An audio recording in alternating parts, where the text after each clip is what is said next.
is the Bell & Ross BR03 Matte Black Ceramic in the updated 41mm case. Now I didn't get this watch from the brand and I didn't buy it either, it's not mine. This watch was sent in by a long-time viewer of this channel who's actually worn this watch every single day for 1 year. Now if someone told me that this watch is brand new off the shelf, I wouldn't have any hesitation in believing them. It's mint, there's not a mark on this watch.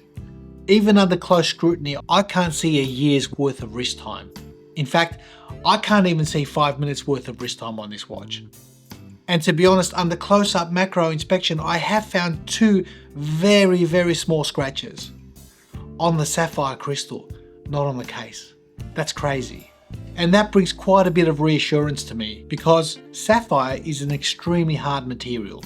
If this has gotten a couple of scratches on that sapphire, you know that this watch has not been babied. But there's not a mark on the ceramic. It's flawless. Now I'm going to be honest, I've been so curious about Bell & Ross for so many years because I've had so many Sin watches in my own collection, and if you know the history of Sin and Bell & Ross actually started in partnership with Sin. Their early models were actually made by them and built in the same factories. And that shared philosophy, legibility, purpose, aviation design, it still runs through this watch's DNA today, and that's really good to see. Now this watch being ceramic, it's matte black, it's stealthy, and it's almost indestructible.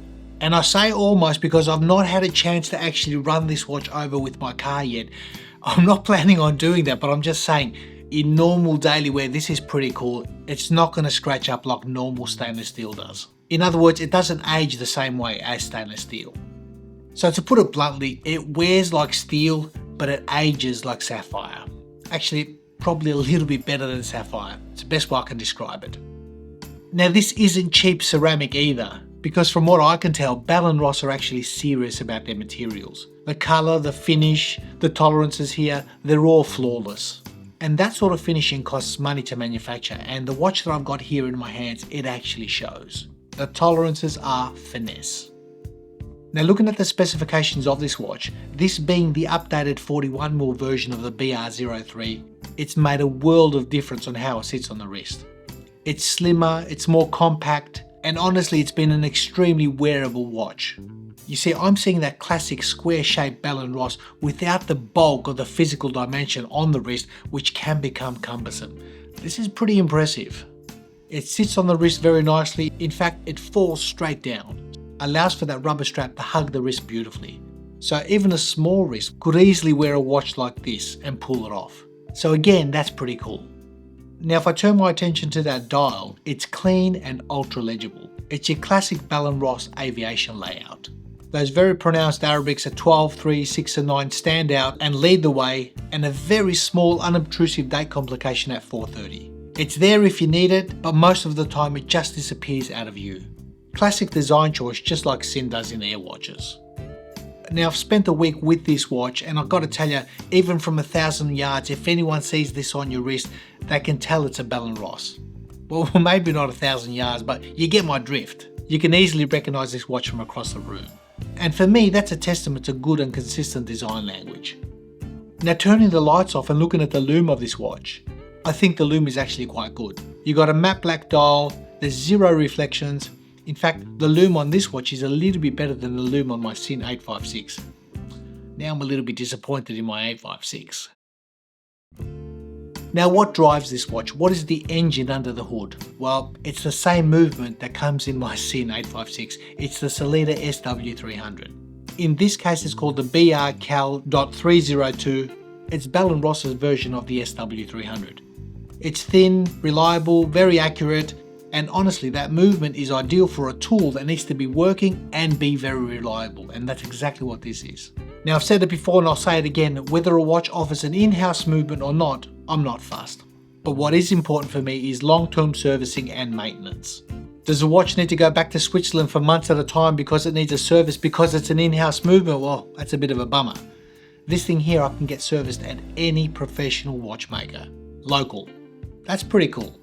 So having a reliable, well-proven caliber which has passed the test of time and can be worked on by any good local watch guy, in my book that always takes a higher place on the list than sourcing out an in-house movement, and the cost of course. And to be honest, I don't think this watch is trying to be haute horology. It is a tool watch after all. Now the rubber strap on this watch has been pretty impressive. It's soft enough and firm enough at the same time. The taper on it has been fantastic, and it does wear really close to the wrist. In fact, combined with that ceramic case, the whole watch feels beautifully planted on the wrist. There's no hot spots, no weird pressure points. It just works really well whether you're wearing a t-shirt, a jumper, a jacket, it doesn't matter. Now here's the bad news, the price. The watch comes in at 6,400 Australian dollars. That's around 4,000 USD, and on surface level that does look expensive. But looking at the competition, if you walk into a Panerai, Omega, IWC or even a Tudor outlet and you look for a Swiss-made full ceramic three-hander sports watch, none of those brands are any cheaper. From what I can tell, this is probably the cheapest you'll find. Not in quality, in price. And as I mentioned, having an in-house movement, well, you're paying for it up front for a brand either boasting its association with a company that they purchased and now they say this is in-house, or even if it is made in-house by the brand itself, you're paying up front. And when the watch needs to go back to base for servicing, back to Switzerland for argument's sake, you're paying on the other end as well, both in cost as well as time, having the watch away from you. So just some food for thought. Now all that said, after experiencing this watch for a week on the wrist, what are my gripes or room for improvement? And honestly, there's probably a couple of things that I really would love to see changed in a watch like this. First and foremost, that crown. It's been a little bit small. I think 6.8 millimeters is a good size, but potentially a broader crown. Something a little bit broader that sticks out a little bit more for more real estate. Having said that, it is an automatic. You're really going to use it once, twice, 3 times a month, set it, away you go. So not really a deal breaker, but just an observation with my fingers, a little bit of a broader crown would have really set this watch off. Next for me, being a strap guy, I love changing out straps on watches, and with this particular watch, this rubber strap has been ideal. The taper's been great, the comfort's been good, the way it sits on the wrist, I can't complain. However, if I want to change straps on this watch, it's a 24mm lug width. Now, maybe if Bell & Ross could make it 22, would it affect the overall aesthetics of the watch? Possibly, yes. But it would have been nice to have a more standard lug width like a 22, because for me personally, I don't have any 24mm straps in my collection. It just would have made strap changes just that little bit more interesting. So again, in the watch's defense, the strap has been sublime. I'm probably just nitpicking here. All I can say is that the experience I've had with this watch on my wrist has been delightful. For me, this is an iconic look of Bell & Ross, whilst at the same time incorporating superb build quality, its refinement, its finishing, and throughout the week it has been about the overall experience, the texture on that case, the way this watch sits on the wrist, and how little this watch has changed even after a year of daily use on somebody's wrist. But for me, as a watch enthusiast who's owned quite a few Sin watches over the years, I appreciate clean and very functional watches with decent history behind their design, and this particular model does tick those boxes. If I was to venture into Bell & Ross and buy a watch, this is probably the first watch I'd get, something similar along these lines. It would definitely scratch that itch for me, even if this particular watch will probably never scratch in normal day-to-day wear and tear. And that's pretty cool. For me, this has been a modern take on the classic Bell & Ross design. Hit me up in the comments, what do you think of this particular watch or even this brand?